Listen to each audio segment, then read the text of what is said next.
titles. მოდით დავიწყოთ.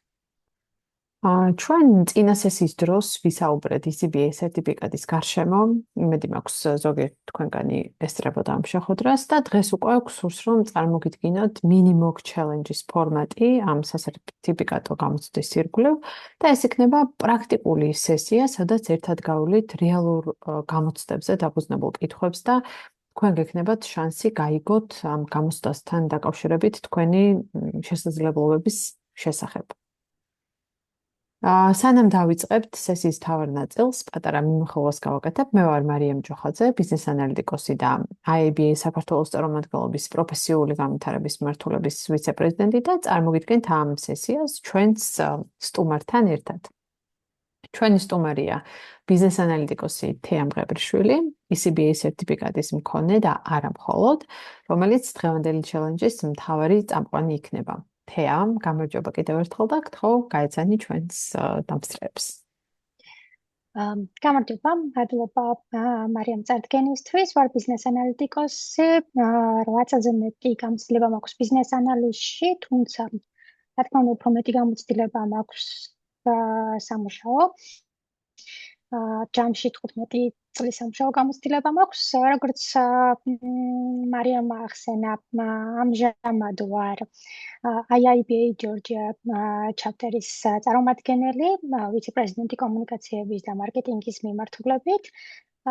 და დღეს შევეცდები თქვენთან ერთად გავიარო IABA-ის, ECBA-ის mock ტესტები ერთად შევეცადოთ რომ უპასუხოთ კითხვებს და გამოვიცნოთ რომელი შეიძლება იყოს სწორი პასუხი. მოკლედ გეტყვით ჩემს შესახებ, ეს კონკრეტული სერტიფიკატი ECBA მაქვს აღებული რამდენიმე წლის წინ, გარდა ამისა ვფლობ ბიზნეს ანალიზის მიმართულებით სერტიფიკატს IQ-BBA-დან, ასევე მაქვს product ownership-ის მიმართულებით სამუშაო გამოცდილებაც და მაქვს სერტიფიკატი Scrum.org-დან, PSPO2 და როგორც ყველა ანალიტიკოს ალბათ მეც მიწევს მონაცემთა ანალიზის მიმართულებითაც გარკვეული დავალებების შესრულება და შესაბამისად ამ მიმართულებითაც შევეცადე რომ მქონოდა სერტიფიკატი Power BI-ის PL300 სერტიფიკატი მაქვს და IT მიმართულებით სერვისების მართვასთან დაკავშირებით ITIL 4-ის სერტიფიკატიც მაქვს. გადავიდეთ ახლა თქვენებართვით კონკრეტულად შემდგომ სლაიდზე და დავიწყოთ ალბათ მარიამ ხომ? კი, გავაგრძელებთ. მადლობა თეა. მოკლედ გეტყვით მეგობრებო და შეგახსენებთ მთავარ ინფორმაციას ECBA გამოცდასთან დაკავშირებით. IABA გვთავაზობს ბიზნეს ანალიზისთვის სპეციფიურ 3 ძირითად სერტიფიცირების დონეს და ამათგან თითოეული BA კარიერის განსხვავებულ ეტაპზე არის გათვლილი. პირველი არის ECBA Entry Certificate in Business Analysis. ეს არის ადგილი, საიდანაც უმეტესობა იწყებს და ეს არის საწყისი დონის სპეციალისტებისთვის, სადაც სამუშაო გამოცდილება არ მოითხოვება. შემდეგი არის CCBA Certification of Capability in Business Analysis პროფესიონალებისთვის, რომლებსაც აქვთ 2-დან 3 წლამდე BA გამოცდილება. და მესამე არის CBAP, Certified Business Analysis Professional, უფრო მაღალი დონის, უფრო სპეციალისტებისთვის, რომელთაც აქვთ 5 წელზე მეტი გამოცდილება. გამოცდის მომზადებისთვის მთავარი რესურსი არის BA-Book Guide, Business Analysis Body of Knowledge, მესამე ვერსია, ასევე Business Analysis სტანდარტი. და გამოცდის ჩასაბარებლად არ არის საჭირო აპლიკაციის შევსება ან გამოცდილების რაიმე ფორმით დადასტურება. ხარჯები არის შემდეგი, თუ IABA-ის წევრი ხართ ან გახდებით, რაც წელიწადში $100 ღირს საქართველოს რეზიდენტებისთვის, გამოცდაში გადაიხდით $245. თუ წევრობის გარეშე გადაწყვეტთ ჩაბარებას, გამოცდის საფასური იქნება $345. და გამოცდაზე ჩაჭრის შემთხვევაში იმედი მაქვს რომ არავის მოგიწევთ, გადაბარება არის ულიმიტო, თუმცა ამასაც მოყვება ხარჯები, რაც განსხვავებულია წევრობის და არაწევრობის შემთხვევაში. გამოცდა სულ შედგება 50 კითხვისგან, ეს არის სიტუაციური მრავალარჩევანიანი, ეგრეთ წოდებული multiple choice კითხვების კომბინაცია და სულ გაქვთ 75 წუთი. გამოცდა ტარდება ონლაინ ფორმატში და დაახლოებით 70% არის გამსვლელი ქულა. ყველას აქვს თავისი სუბიექტური მიზანი იმაზე თუ რატომ უნდა აიღონ CBA სერტიფიკატი, თუმცა სერტიფიკატის მქონე პროფესიონალებისთვის ამ პროფესიონალების უკავშირიდან გამომდინარე ცხადი არის ის, რომ CBA გაძლევთ სტრუქტურირებულ ცოდნას, რომელიც ემყარება BA-ოკის სტანდარტებს და ეს ქმნის ერთიან ენას, რომელსაც BA-ები მთელ მსოფლიოში იყენებენ IT გუნდებთან საკომუნიკაციოდ და არა მხოლოდ. ასევე დამსაქმებლებმა იციან, რას ნიშნავს ეს სერტიფიკატი და ეს გაიდი და CV-ზე როგორც წესი CBA-ის ქონა არის გარკვეული კონკურენტული უპირატესობა. და ბოლოს ამ სერტიფიკატის ქონა ქმნის გარკვეულ თავდაჯერებულობას სტეიქჰოლდერებთან საუბარში, გასაუბრებებში და იმაში, რომ თქვენი ცოდნა საერთაშორისო სტანდარტებზე არის დაფუძნებული, რითიც გარკვეულწილად ხდებით გლობალური პროფესიული საზოგადოების წევრი. რაც შეეხება ფაქტებს, გლობალურად 10,000-ზე მეტი პროფესიონალი ფლობს უკვე CBA სერტიფიკატს, თუმცა საქართველოში ეს რიცხვი მხოლოდ 12 არის. ეს ნამდვილად აჩვენებს იმას, რომ გვჭირდება უფრო მეტი სერტიფიცირებული პროფესიონალი. და IABA-ის საერთაშორისო გამოკითხვის მონაცემებით სერტიფიცირებულ პროფესიონალებს აქვთ დაახლოებით 18-დან 20%-ით მეტი შემოსავალი, ვიდრე არასერტიფიცირებულ კოლეგებს და დაახლოებით 80% ამბობს, რომ მათი კარიერა პოზიტიურად გამიტარდა სერტიფიცირების მიღების შემდეგ. გადავიდეთ შემდეგზე. ხო, რაც შეეხება რესურსებს, აქ მოცემული IABA-ის ოფიციალური CBA რესურსების სრული სია, ესენი არის BA-ოკ გაიდი, სტანდარტი, roadmap-ი, handbook-ი, learning journey, რომელიც კონკრეტულად CBA-ისთვის არის ამ ეტაპზე გაკეთებული IABA-ის საიტზე. მაგალითი კითხვები, blueprint-ი, knowledge hub-ი, IABA-ის წევრობით ყველა ამ რესურსზე მიიღებთ წვდომას, ზოგი რესურსი ამ ჩამონათვალიდან წევრობის არ მქონე პირებისთვის არის დახურული. ამიტომ მნიშვნელოვან უპირატესობას გაძლევთ წევრობის ქონა. ყველაზე მნიშვნელოვანი საწყისი წერტილები არის BA-ოკ გაიდი, რომელიც წევრებისთვის უფასოა და ბიზნეს ანალიზის სტანდარტი, რომელიც ყველასთვის ხელმისაწვდომი არის ნებისმიერი მსურველისთვის IABA-ის გვერდიდან. მოდით მეტი რომ აღარ გადავდოთ, გადავიდეთ ჩვენს Minimoc challenge-ზე. მე ახლა შევეცდები დავსტარტო ჩვენი challenge-ი თვითონ Zoom-ის პლატფორმიდან. და აქვე გავაზიარებ მოლსაც, რომ ვისაც სურვილი გქნებათ chat-იდან შეხვიდეთ.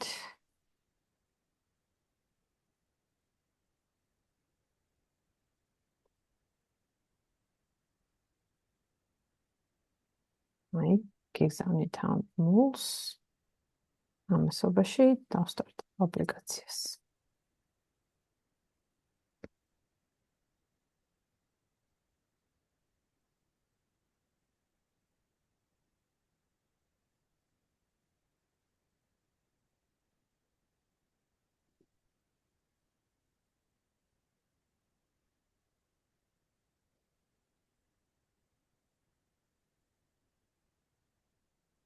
იმედი მაქვს. ყველასთვის არის ხელმისაწვდომი.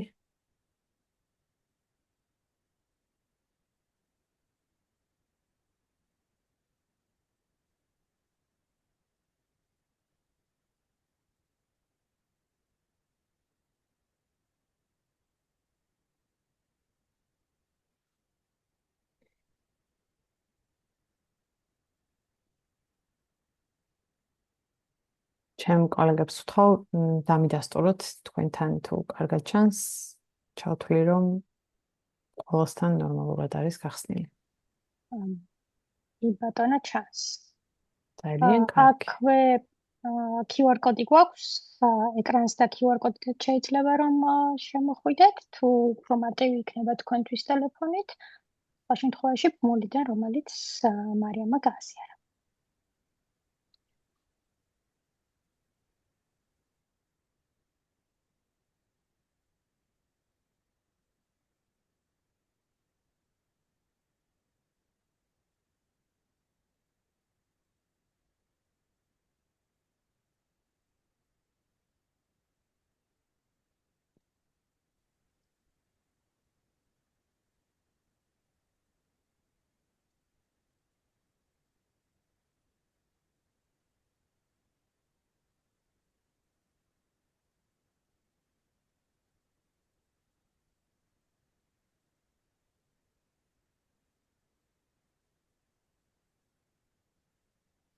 კარგი, გონი შეგვიძლია დავიწყოთ.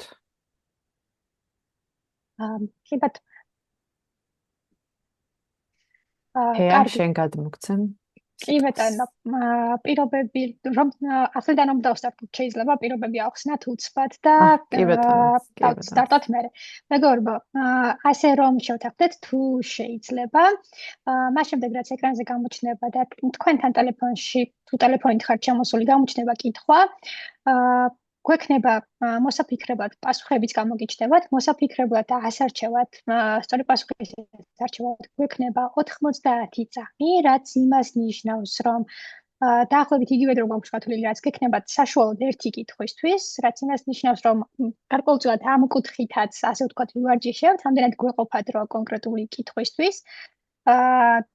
მას შემდეგ რაც აირჩევთ კითხვებს, გამოჩნდება რამდენმა ადამიანმა მონიშნა რომელმა ადამიანმა რომელი კითხვა მონიშნა, კონკრეტულად სახელებს არ ვამბობ, თუმცა რომელი კითხვა იყო, რომელ კითხვაზე რომელი პასუხია გაცემული, ეს გამოგვიჩნდება. შემდგომ თქვენ ნებართვით განვიხილოთ ერთად პასუხები, რომელი პასუხიც მონიშნეთ, რატომ ფიქრობთ, რომ იყო სწორი ან არასწორი, და შემდგომ უკვე შევაფასოთ, რომელი იქნება სწორი პასუხი და რეალურად რომელი მოვნიშნეთ ჩვენ და რომელია რეალური სწორი პასუხი. კარგი, უცბად ვიტყვი ანასთვისაც. Anna, that's for you. You will have 90 seconds as per requirements. From my IBA, that's average time needed for each second. Once we start questions, you will have 90 seconds to select answer on your phone. So after this, we will discuss whether it's which answer is correct. Okay? So ერთი შესწორება 60 წამი არის. თეა 60 წამი არის გათვალისწინებული თითო კითხვაზე. Okay. კარგი, უკაცრავად 90 წამი ვთქვი მე მაპატიეთ. კარგი, 60 წამი სრულიად საკმარისია თითოეული კითხვისთვის. ასე რომ მოვიქცეთ, კითხვას წავიკითხავ, პასუხები 60 წამის განმავლობაში შევარჩიოთ და შემდგომ განვიხილოთ. მადლობა, შეგვიძლია დავიწყოთ თუ სად ვართ. მოკლედ, კითხვა. You are tasked with analyzing why a recently implemented process is underperforming. Which factor should you consider first? მონიშნოთ პასუხი, რომელსაც ფიქრობთ, რომ სწორია და ვნახოთ შემდგომ უკვე რომელი პასუხებია მონიშნული.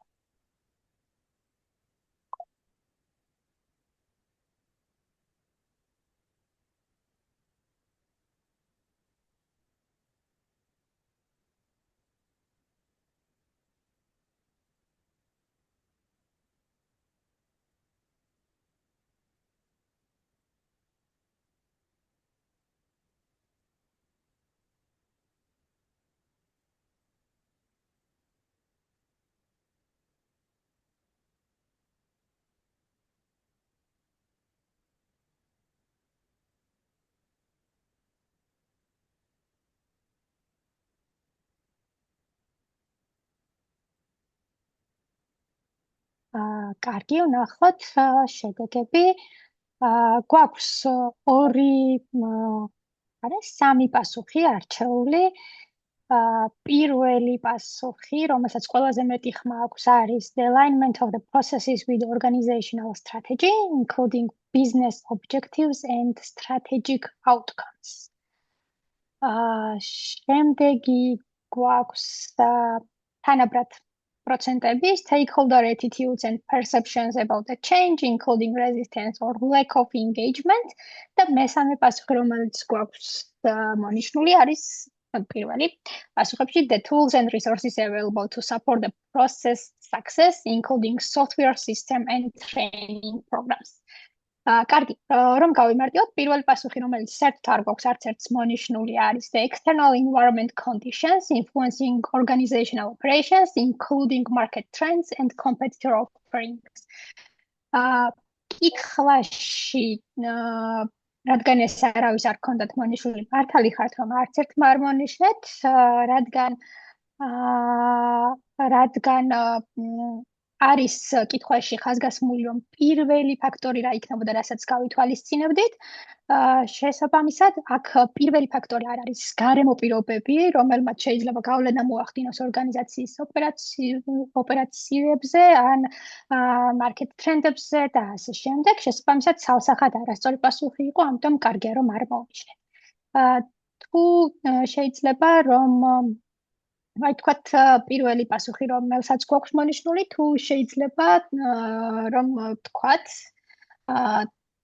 თუ თქვენ რატომ ფიქრობთ რომ არის ეს სწორი პასუხი და ჩვენ ხედავთ მარიამ ეკრანზე რომელია სწორი პასუხი. რატომ ფიქრობთ რომ მაგალითად tools and resources რომელიც პროცესების წარმატებისთვის არის საჭირო შეიძლება რომ ყოფილიყო ის პირველი ფაქტორი რომელიც განაპირობებს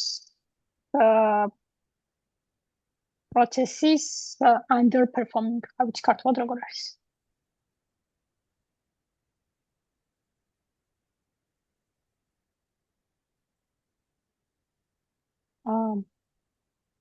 მე ვფიქრობ, რომ მოგესალმებით თამარი.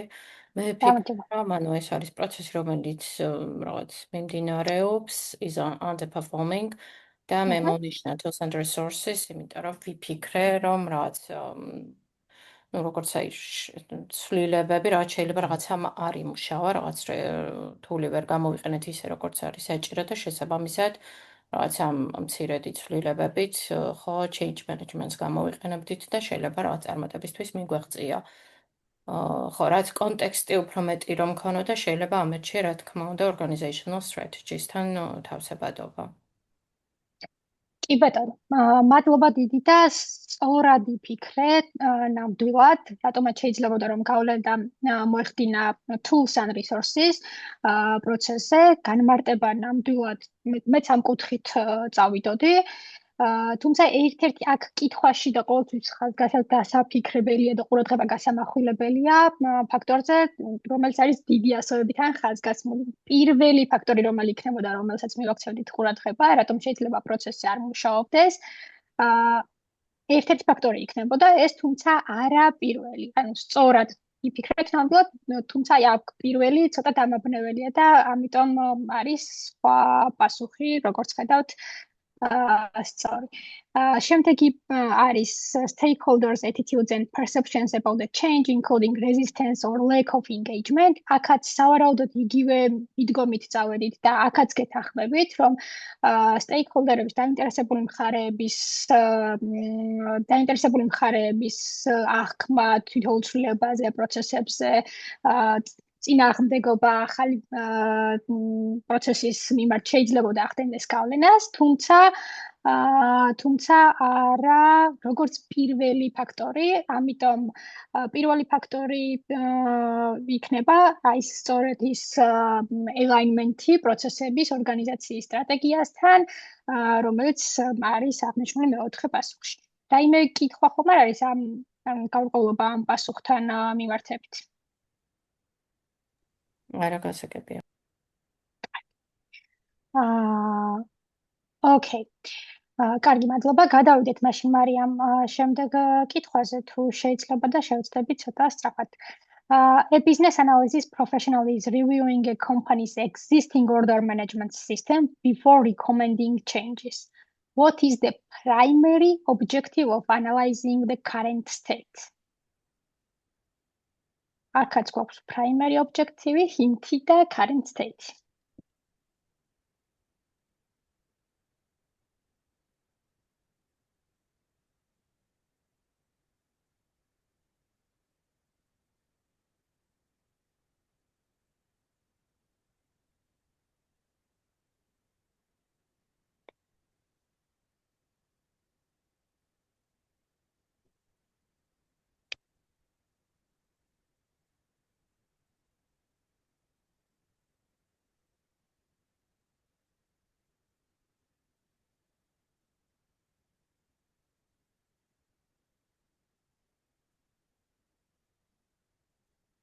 კარგი, ნახოთ აბა შედეგები. შვენიერი ერთი პასუხი გვაქვს ყველას არჩეული და ეს არის პირველი პასუხი understand stakeholder workflows, processes and systems to identify impacted areas. ვფიქრობ აქ უკვე რადგან ყველას ერთი პასუხი გვაქვს არჩეული, აღარ ღირს რომ სხვა პასუხებზე გავამახვილოთ ყურადღება. ნამდვილად სწორი პასუხია. პირველ რიგში ის, რატომაც ვაანალიზებთ მიმდინარე პროცესს, არის ის, რომ უნდა ვიცოდეთ რა პროცესი მიმდინარეობს კონკრეტულად ჩვენს ბიზნესში, კომპანიაში, ორგანიზაციაში, რითვისაც ვმუშაობთ, რა workflow-ებია, რა კონკრეტულად რაზე მოახდენს გავლენას ესა თუ ის პროცესი, რომელსაც ვთვლით. აქ გვაქვს კითხვაში primary objective და კითხვაში გვაქვს current state-ი, ყურადღება გამახვილებულია current state-ზე, ამიტომ თალსახად ამჟამად ამ მომენტისთვის რას უნდა მივაქციოთ ყურადღება, რომელი სფერო იქნება, რომელი პროცესი იქნება, რომელიც იქნება impacted, არ ქართულად ბოდიში. ვერ გავიხსენე სიტყვა, რომელზეც გავლენას მოახდენს ეს კონკრეტული პროცესი, ნამდვილად სწორი პასუხია. რაიმე კითხვა ხომ არ არის ამასთან დაკავშირებით? არა, გასაგები იქ ყველაფერი. შვენიერი. კარგით, მაშინ მარიამ, შემდეგ კითხვაზე გადავიდეთ. შემდეგი კითხვა, a stakeholder struggles to articulate their needs during a workshop. How should you approach this situation?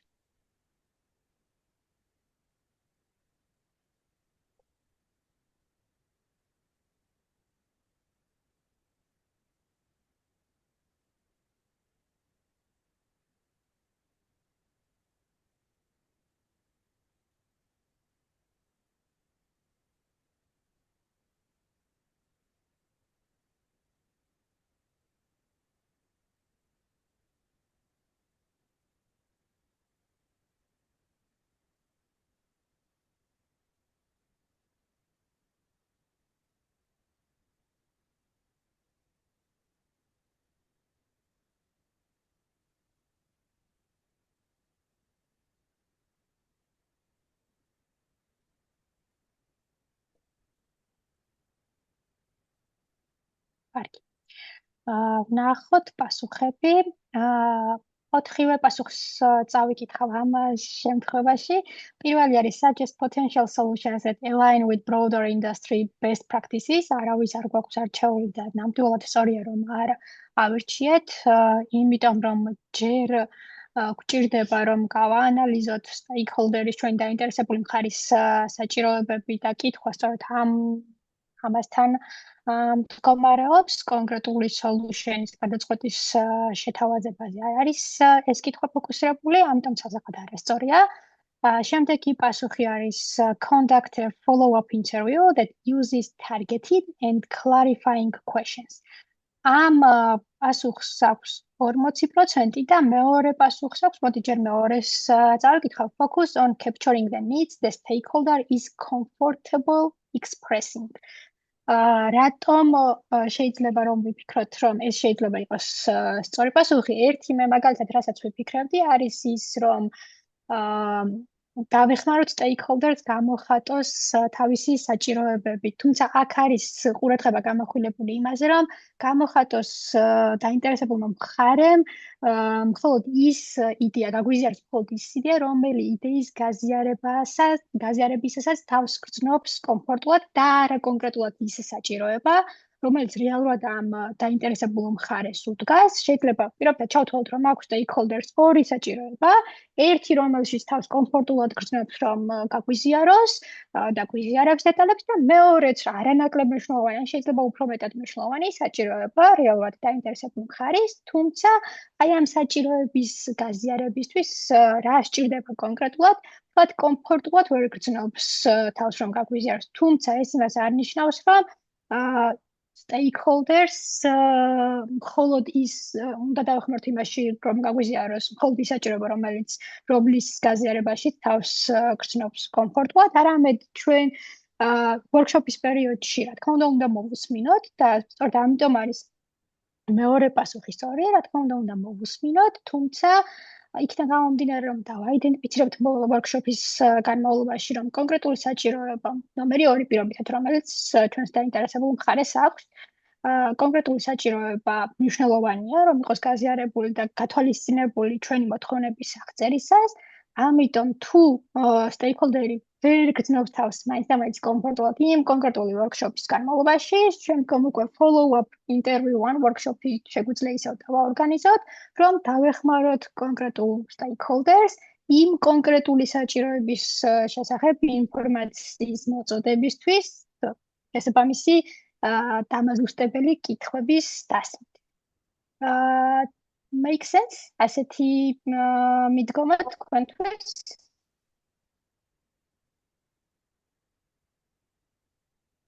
თეა, BA-book-თან ან სტანდარტებთან რამდენად შეიძლება პარალელის გავლება აი ამ კითხვებიდან გამომდინარე?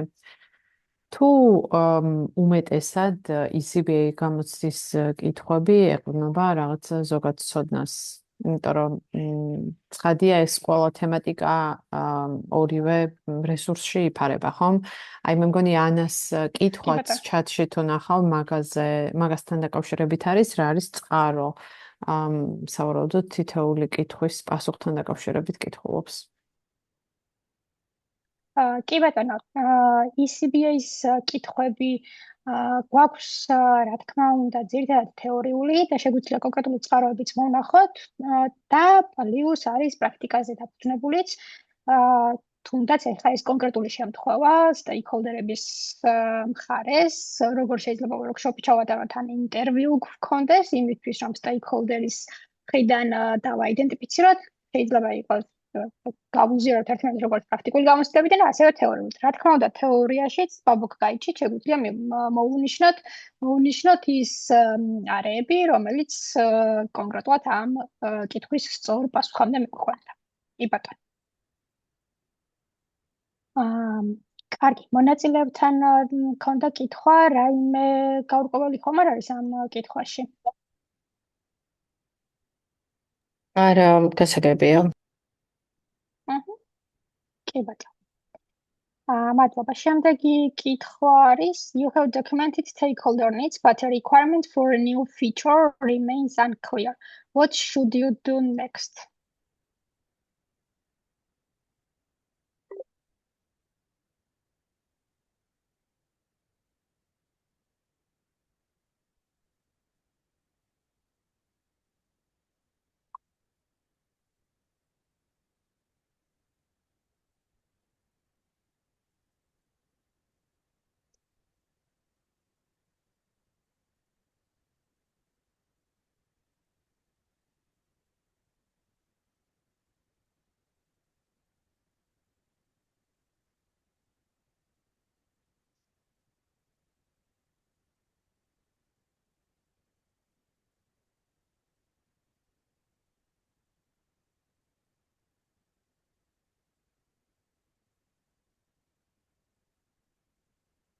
კარგი. ვნახოთ პასუხები. ამ პასუხებში გვაქვს ორი არჩეული, შევხედოთ აბა ჩვენს არჩეულ პასუხებს. პირველი არის submit the ambiguous requirement to the approval team for further clarification. მოდი ეს განვიხილოთ. თუ შეიძლება რომ გამიზიაროთ, აი რატომ ფიქრობთ რომ ეს შეიძლება იყოს სწორი? არ ვამბობ რომელმაც მონიშნეთ, უბრალოდ რატომ ფიქრობთ, რომელიმეს რომელსაც გსურთ, რატომ ფიქრობთ რომ შეიძლება იყოს ეს სწორი პასუხი? რომ მივაწოდოთ ჩვენს development teams requirement-ები, რომელიც არის შედარებით ბუნდოვანი. შემდგომი დაზუსტებისთვის, თუმცა შედარებით ბუნდოვანი requirement-ები.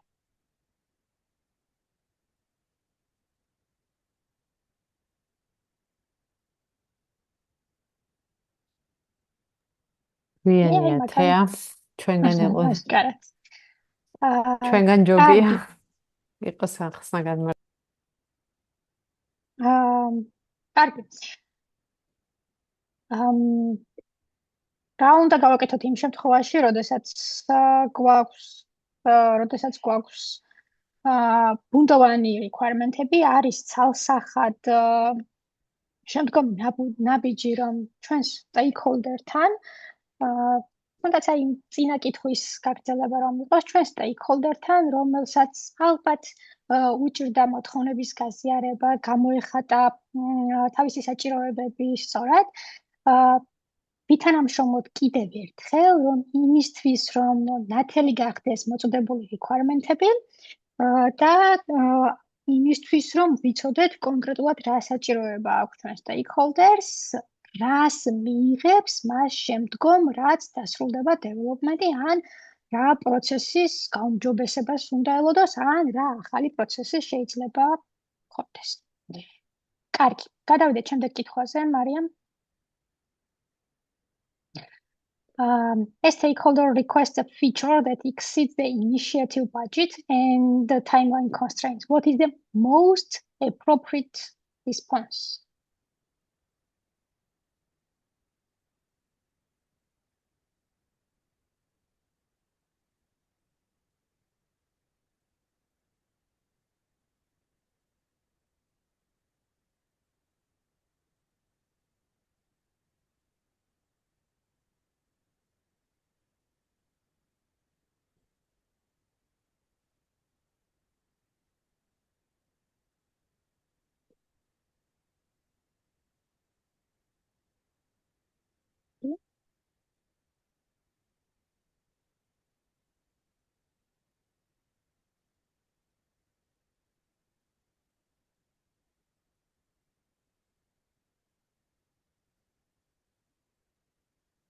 ნახოთ ჩვენი შედეგები. ჩვენი აქ გვაქვს სალსახად ყველას მესამე პასუხი არჩეული და სწორი პასუხია. პასუხებიდანაც მარტივად მიხვიდოდით გამორიცხვის მეთოდით, პირველივე დაეფრუება შეფასების გარეშე, რა თქმა უნდა, არასწორია, დარეჯექტებაც არასწორია, deprioritize-აც, ესეც სალსახად ესე უცებ რომ ჩავყვეთ, სულ ბოლომდე არ წავიკითხოთ პასუხი. არ იქნებოდა ალბათ სწორი და ერთადერთი სწორი პასუხი არის ეს the features feasibility and recommend a viable alternative solution. და შეიძლება რომ გავაკეთოთ იმისთვის, რომ ბიუჯეტსაც არ გავწმეთ, timeline შევინარჩუნოთ და stakeholders ალტერნატივა შევთავაზოთ. შემდეგი კითხვა. During user acceptance testing, UAT, a key feature does not function as expected. What's the first step you should take?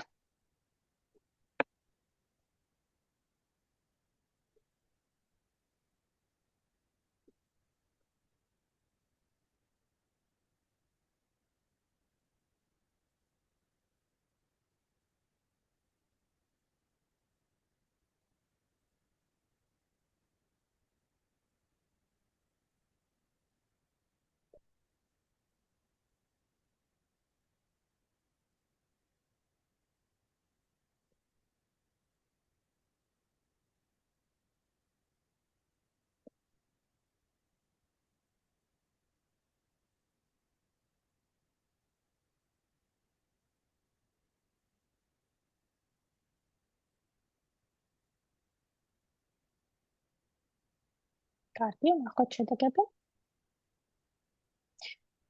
აქ გვაქვს ორი პასუხი არჩეული, დანარჩენი ორი გამოვიცხოთ, რადგან არც ერთმა არ ავირჩიეთ. მეორე პასუხი, რომელიც სწორი არის, document the issue and discuss next steps with the implementation team. აქ მნიშვნელოვანი იყო კითხვაში, რომ ჩვენ ვართ UAT-ის, ვაკეთებთ UAT-ის. გვაქვს key features UAT, იდენტიფიცირებული, რომ ეს key feature მთლად ისე კარგად ვერ ფუნქციონირებს, როგორც მოსალოდნელი იყო და პირველი რა უნდა გავაკეთოთ იმისთვის, რომ უზრუნველყოთ, რომ ეს key feature, ანუ თავარი აქ ეს არის, მნიშვნელოვანი, რომ ეს key feature, რომელიც მოთხოვნილი იყო, ფუნქციონირებდეს stakeholder-ების მოთხოვნის შესაბამისად. რა თქმა უნდა, პირველივე უნდა ვქნათ ის, გავაკეთოთ ის, რომ უნდა დავადოკუმენტიროთ, დავაფიქსიროთ ბაგად და გადავცეთ შემდგომ უკვე development-ის teams bug fixing-ისთვის, ან თუ development-ი არის დასასრულებელი, თქვათ ახლიდან გასაკეთებელი, შემდგომი იმპლემენტაციისთვის. მეორე პასუხი, რომელიც არის არჩეული, არის continue testing other features and add the non-functioning feature to the risk register. ეს გამორიცხავს იმას, სწორი პასუხი იქნებოდა, თუმცა გამორიცხავს იმას, რომ key feature იყო აქ და ეს key feature თუ არ იმუშავებს ისე როგორც stakeholders ქონდა მოთხოვილი, შეიძლება სხვა feature-ებზე იმდენად ახდენდეს გავლენას, რომ ეს სხვა feature-ები minor value რომელსაც ექნება, ამდენად მნიშვნელოვანი არ იყოს, ამიტომ ეს პასუხი ამ კუთხით შეგვიძლია გამოვიცხოთ. შემდეგ კითხვაზე გადავიდეთ. Which of the following best communicate the value of a new solution to stakeholders?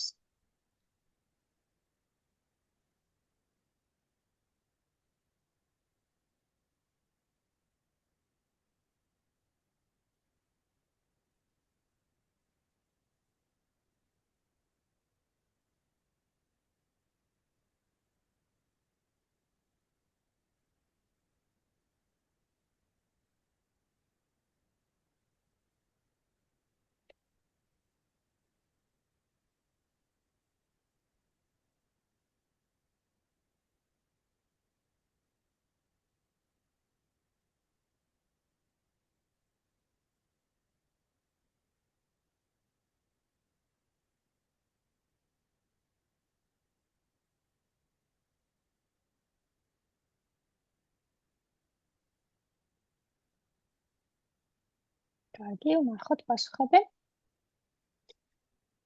საინტერესო პასუხები გვაქვს. პირველი რადგან გამოურიცხეთ და კარგია რომ გამოურიცხეთ, იმიტომ რომ რეპორტი stakeholder-ებს ნამდვილად არ აინტერესებთ, გულისხმობ რამდენი საათი დავხარჯეთ კონკრეტული task-ის შესრულებაში. მეორე პასუხი, breakdown of implementation timelines to show how the solution meets deadlines. ეს შეიძლებოდა რომ ყოფილიყო სწორი პასუხი, თუ პირობითად ვაჩვენებთ ამ ინფორმაციას, მაგალითად ჩვენს პროექტის მენეჯერს ან სხვა შიდა თანამშრომელს, რომელიც დაინტერესებულია კონკრეტულად იმპლემენტაციის დეტალების განხილვით, რომელ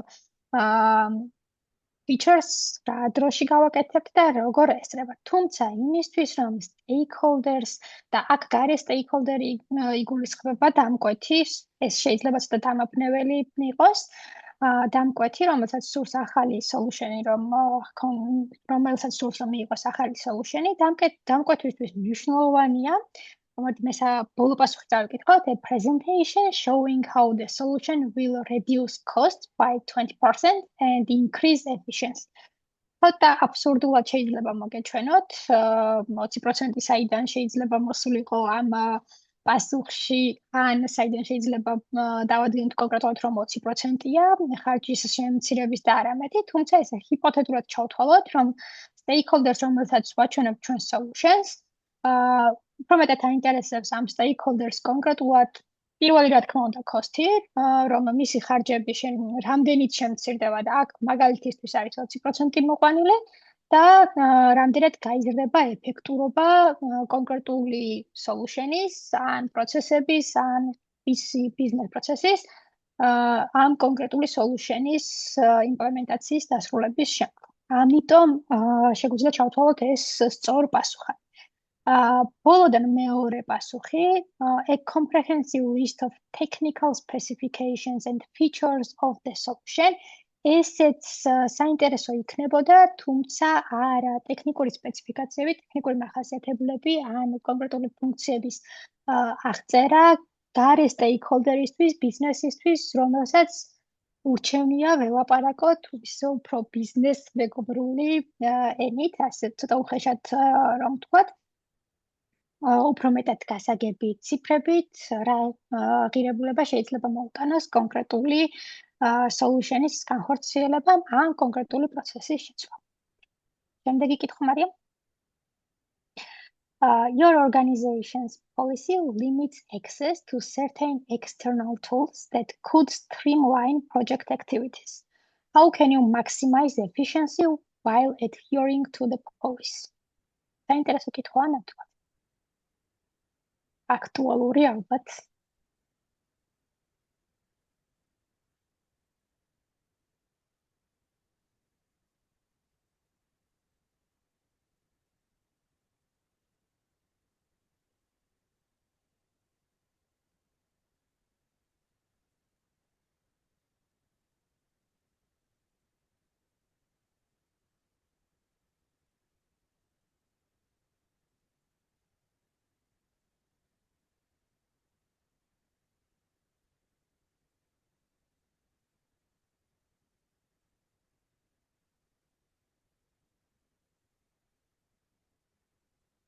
კარგი, ვნახოთ პასუხები.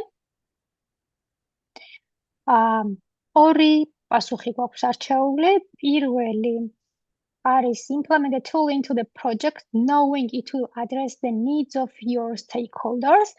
აქ ეს პასუხი როგორც ჩანს არის, როგორც ხვდებით არის არასწორი და ახლა გავიგოთ რატომ შეიძლება იყოს არასწორი. ორგანიზაციას, რომელსაც აქვს კონკრეტული პოლიტიკის დოკუმენტები, შემუშავებული პროცესები გაწერილი და აქვს განსაზღვრული რომელი ხელსაწყო შეიძლება იყოს გამოყენებული ან რომელი თული შეიძლება იყოს გამოყენებული, კაცრად გაწერილი და გვინდა რომ ახალი თული გამოვიყენოთ, რა თქმა უნდა, პირველი რაც უნდა გავაკეთოთ არის ის, რომ მოვძებნოთ და შევამოწმოთ არის თუ არა ეს კონკრეტული თული შესაბამისობაში ჩვენი კომპანიის თუ ორგანიზაციის, სადაც ვმუშაობთ, კომპანიის ან ორგანიზაციის პოლიტიკის დოკუმენტთან, გაწერილი პროცესებთან. თუ არ არის ეს კონკრეტული თული, მიუხედავად იმისა, რომ შეიძლება უფრო ეფექტურად ვიმუშაოთ, თუ არ არის გაწერილი, რა თქმა უნდა, პირველი რაც უნდა გავაკეთოთ არის ის, რომ განსაზღვროთ რა რისკი შეიძლება ჰქონდა, რა რისკი შეიძლება მოგვიტანოს, ან რა დადებითი შედეგი შეიძლება მოგვიტანოს ამ თულის გამოყენებამ და გავიგოთ ეს კონკრეტულ მენეჯერთან, თუმცა მანამდე იმისთვის, რომ დროულად მოვახდინოთ, ვიმუშაოთ და დავასრულოთ ჩვენი დავალებები, პირველი რაც ალბათ გავაკეთებდით არის ის, რომ დავაიდენტიფიციროთ ეს სწორი პასუხი რაც გვაქვს, identify alternative tools or processes that comply with organizational policies. რომელიც შესაბამება, დავაიდენტიფიციროთ ის ალტერნატიული თული, რომელიც შეიძლება ზუსტად იგივე შედეგს გვაძლევდეს, რომელიც ჩვენ გვქონდა დაიდენტიფიცირებული და რომელიც შესაბამისობაშია ჩვენი ორგანიზაციის პოლიტიკის დოკუმენტებთან და არ გვჭირდებოდეს გარე რესურსების, გარე თულების მოძიება იმისთვის, რომ იგივე შედეგი მივიღოთ. თუ არ გვაქვს ასეთი ალტერნატიული თული, პირველი ალბათ გავაკეთებდით იმას, რომ მივიდოდით ახსნა გადმარტებით, ასე ვთქვათ, ჩვენს მენეჯერთან, რომ განგვემარტა რატომ გსურს და რატომ უნდა გქონდეს კონკრეტული თული და რატომ უნდა იყოს ეს კონკრეტული თული ორგანიზაციის ან კომპანიის პოლიტიკის დოკუმენტებთან შესაბამისობაში და რატომ შეიძლება დაგვჭირდეს მასში ცვლილება. გადავიდეთ შემდეგ კითხვაზე. და ბოლო ეს არის you are exploring the use of an emerging technology for a new initiative. What is the first step you should take? ამ კითხვაზე ნაწილობრივ პასუხი ვიცით მგონი უკვე.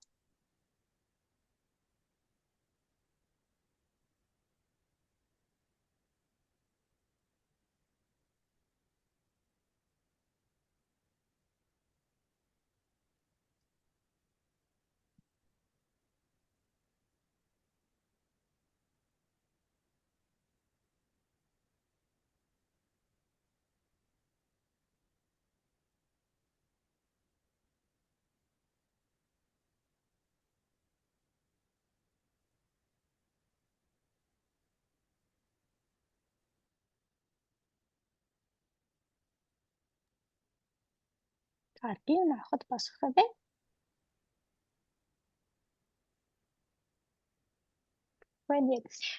ორი პასუხი გვაქვს არჩეული, მოდი მეორე წავიკითხოთ. ჯერ develop a prototype using the new technology to validate its potential benefits. კარგი. პირველი რაც უნდა გავაკეთოთ, პირველი ქმედება არის ხაზგასმული აქ. მას შემდეგ რაც დავაიდენტიფიცირეთ თანამედროვე ტექნოლოგია ახალი ინიციატივისთვის, პროტოტიპი რომ გამოვიყენოთ, პროტოტიპი რომ გავაკეთოთ ამ ახალი ტექნოლოგიის გამოყენებით, თუნდაც ის რომ გავაგზავნოთ წინა კითხვის ლოგიკის მიხედვით, ეს ნიშნავს, რომ ჩვენ უკვე ვიყენებთ ამ ახალ ტექნოლოგიას და ეს ნიშნავს, რომ შესაძლებელია უშვებთ იმ ფაქტს, რომ შესაძლებელია არ იყოს ეს კონკრეტული ტექნოლოგია ან თული შესაბამისობაში პოლიტიკის დოკუმენტებთან. პირველი რასაც გავაკეთებდით არის რომ conduct a risk benefit analysis to determine the technology's relevance and implications. რომ შევაფასოთ ეს კონკრეტული თანამედროვე ტექნოლოგია. პირობითად, მაგალითისთვის, რომ გამოვიდა DeepSeek-ი, გემახსოვრებათ, დავიწყეთ მისი გამოყენება. პირველი რაც ალბათ ყველამ გავაკეთეთ, არის ის, რომ შევაფასეთ, რა შედეგი შეიძლება მოიტანოს ამ ახალი ტექნოლოგიის გამოყენებამ, ამ შემთხვევაში LLM იყო, გამოყენებამ რა შედეგი, რა ბენეფიტი შეიძლება მომცეს.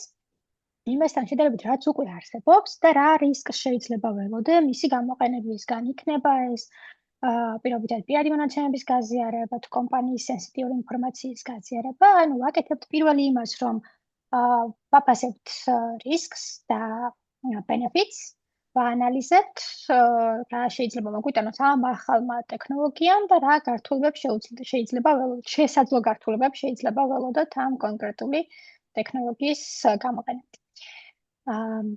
კარგით, ეს იყო პრინციპში ბოლო კითხვა, რომელიც გქონდა ჩვენ დღეისთვის. რაიმე კითხვა თუ გაქვთ კონკრეტულ ამ კითხვასთან ან სხვა კითხვებთან დაკავშირებით და შევაჯამოთ. ჩვენიერი შედეგები გვაქვს.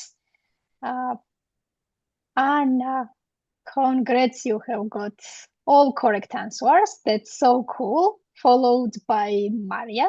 Maria, თქვენც ჩვენიერი, უბრალოდ დროში არის ცოტა სხვაობა და ამიტომ არის მონიშნული პირველ ადგილზე ანა, დროის მიხედვითაც დაითვალა და მარიამ ალბათ შენ შეაჯამებ, აქ გვაქვს ყველაზე რთული კითხვაც და შეგვიძლია ესეც მოვნიშნოთ ან